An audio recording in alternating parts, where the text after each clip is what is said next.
ਤੇ ਪੈਸੇ ਵਗੈਰਾ ਤੁਸੀਂ ਹੁਣ ਕਿੱਥੋਂ ਲੈਂਦੇ ਖਰਚਣ ਵਾਸਤੇ? ਆਪਣੇ ਪਾਪਾ ਕੋ ਜਾਂ ਕਦੀ ਆਪਣੀ ਨਾਨਾ ਕੋਲ ਆਉਂਦੇ। ਅੱਛਾ, ਆ ਬੱਚੇ ਹੁਣ ਆਪਣੇ ਘਰ ਆਏ ਸੀ, ਠੀਕ ਹੈ। ਇਹਨਾਂ ਦੀ ਵਾਲਦਾ ਉੱਥੇ ਇਹਨਾਂ ਦੀ ਖਾਲਾ ਕੋਲ ਆ ਬੱਚੇ ਹੁਣ ਇਸ ਟਾਈਮ ਤਿੰਨ ਇਸ ਟਾਈਮ ਇੱਥੇ। ਬੱਚਾ ਤੁਹਾਡਾ ਬੜਾ ਭਾਈ ਆ ਉਹ ਜਿਹੜਾ ਟਿਊਸ਼ਨ ਗਿਆ? ਅੱਛਾ, ਉਹ ਕਿੰਨੀ ਕਲਾਸ ਪੜ੍ਹਦਾ? 8ਵੀਂ। ਤੂੰ ਕਿੰਨਵੀਂ ਕਲਾਸ 'ਚ? ਮੈਂ 3 ਤੂੰ ਇਹ ਪ੍ਰੈਕਟ ਹੈ। ਤੂੰ ਕਿੰਨਵੀਂ ਕਲਾਸ 'ਚ? ਇਹ ਹੋਗੀ ਪ੍ਰੈਪ 'ਚ? ਅੱਛਾ, ਇਹ ਦੋ ਪ੍ਰੈਪ 'ਚ ਹੈ, ਉਹ 8ਵੀਂ 'ਚ ਹੈ ਅਤੇ ਤੂੰ ਕਿੰਨਵੀਂ 'ਚ? 3 3 ਦੇ ਅੰਦਰ। ਅੱਛਾ ਅੱਛਾ, ਇਹ ਘਰ ਇਹਨਾਂ ਦਾ ਆਪਣਾ ਹੈ ਦੇਖੋ। ਲੇਕਿਨ ਇੱਥੇ ਇਹਨਾਂ ਦੀ ਫੁੱਫੋ ਆਉਂਦੀ ਹੈ, ਠੀਕ ਹੈ।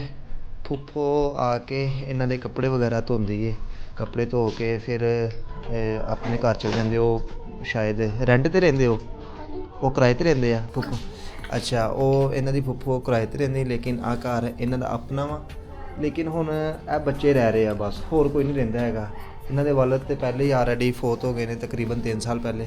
ਹੁਣ ਵਾਲਦਾ ਜਿਹੜੀ ਆ ਵਾ ਉਹ ਉੱਥੇ ਆਪਣੀ ਇਹਨਾਂ ਦੀ ਖਾਲਾਂ ਕੋਲ ਆ। ਅਤੇ ਹੁਣ ਬੱਚਿਆਂ ਨੂੰ ਜਿਹੜਾ ਪਿਆਰ ਦੀ ਜ਼ਰੂਰਤ ਸੀ, ਉਹ ਪਿਆਰ ਹੁਣ ਇਹਨਾਂ ਨੂੰ ਨਹੀਂ ਮਿਲ ਰਿਹਾ। ਜਿਹੜੀ ਤਰਬੀਅਤ ਬੱਚਿਆਂ ਦੀ ਹੋਣੀ ਸੀ, ਉਹ ਵੀ ਤਰਬੀਅਤ ਨਹੀਂ ਹੋ ਰਹੀ। ਬਸ ਬੱਚੇ ਕਦੀ ਸਕੂਲ ਚਲੇ ਜਾਂਦੇ ਆ, ਕਿਉਂਕਿ ਵਾਲਦਾ ਨਹੀਂ ਸਿਰ 'ਤੇ ਹੈ, ਕਦੀ ਚਲੇ ਜਾਂਦੇ ਆ, ਕਦੀ ਛੁੱਟੀ ਕਰ ਲੈਂਦੇ ਆ। ਟਿਊਸ਼ਨ ਦਾ ਵੀ ਇੱਦਾਂ ਹੀ ਹਿਸਾਬ ਹੈ, ਕਦੀ ਚਲੇ ਜਾਂਦੇ, ਕਦੀ ਛੁੱਟੀ ਕਰ ਲੈਂਦੇ ਨੇ। ਇਹ ਬੱਚੀ ਉੱਥੇ ਵੀ ਤੁਹਾਨੂੰ ਦਿਖਾਇਆ ਕਿ ਇਹ ਮਜ਼ਦੂਰ ਹੈ, ਠੀਕ ਹੈ। ਅੱਲਾ ਵੱਲੋਂ ਹੀ ਸ਼ਾਇਦ ਇਹ ਕੁਛ ਮੁਸ਼ਕਲਾਤ ਨੇ ਜਿਹੜੀਆਂ ਇਹਨਾਂ 'ਤੇ ਆਈਆਂ ਹੈ। ਪਹਿਲੇ ਇਹਨਾਂ ਦੇ ਵਾਲਦ ਸਾਹਿਬ ਚਲੇ ਗਏ ਇਸ ਦੁਨੀਆ ਤੋਂ, ਫਿਰ ਇਹਨਾਂ ਦੀ ਵਾਲਦਾ ਉਹ ਹੁਣ ਇੰਤਹਾਈ ਬਿਮਾਰ ਨੇ। ਅਤੇ ਪੈਸੇ ਵਗੈਰਾ ਤੁਸੀਂ ਹੁਣ ਕਿੱਥੋਂ ਲੈਂਦੇ ਖਰਚਣ ਵਾਸਤੇ? ਆਪਣੇ ਪਾਪਾ ਕੋ ਜਾਂ ਕਦੀ ਆਪਣੀ ਨਾਨਾ ਕੋਲ ਆਉਂਦੇ।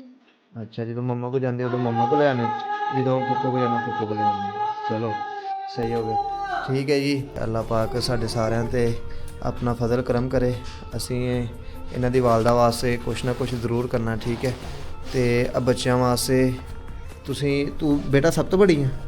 ਹਾਂਜੀ। ਅੱਛਾ, ਅਤੇ ਇਹ ਨਾ ਮੈਂ ਕੁਛ ਪੈਸੇ ਤੁਹਾਨੂੰ ਦੇ ਕੇ ਜਾਣਾ ਵਾ, ਠੀਕ ਹੈ। ਇਹ ਤੁਸੀਂ ਰੋਜ਼ਾਨਾ ਖਰਚਣੇ ਆ, ਠੀਕ ਹੈ। ਜਦੋਂ ਖ਼ਤਮ ਹੋ ਜਾਣੇ ਤੁਸੀਂ ਫਿਰ ਦੱਸ ਦੇਣਾ, ਮੈਂ ਫਿਰ ਤੁਹਾਨੂੰ ਪੈਸੇ ਦੇ ਦਾਂਗੀ, ਠੀਕ ਹੈ। ਇਹ ਰੱਖੋ ਤੁਸੀਂ ਪੈਸੇ, ਠੀਕ ਹੈ। ਇਹ ਆਪਣੀ ਫੁੱਫੋ ਨੂੰ ਪਕੜਾ ਦੇਣੇ ਆ ਕਿ ਜਦੋਂ ਖ਼ਤਮ ਹੋਣੇ ਆ ਫਿਰ ਸਾਨੂੰ ਦੇ ਦੇਣੇ, ਠੀਕ ਹੈ। ਜਦੋਂ ਤੁਹਾਡੇ ਕੋਲ ਖ਼ਤਮ ਹੋ ਗਏ ਤੁਹਾਨੂੰ ਦੱਸ ਦੇਣਾ, ਠੀਕ ਹੈ।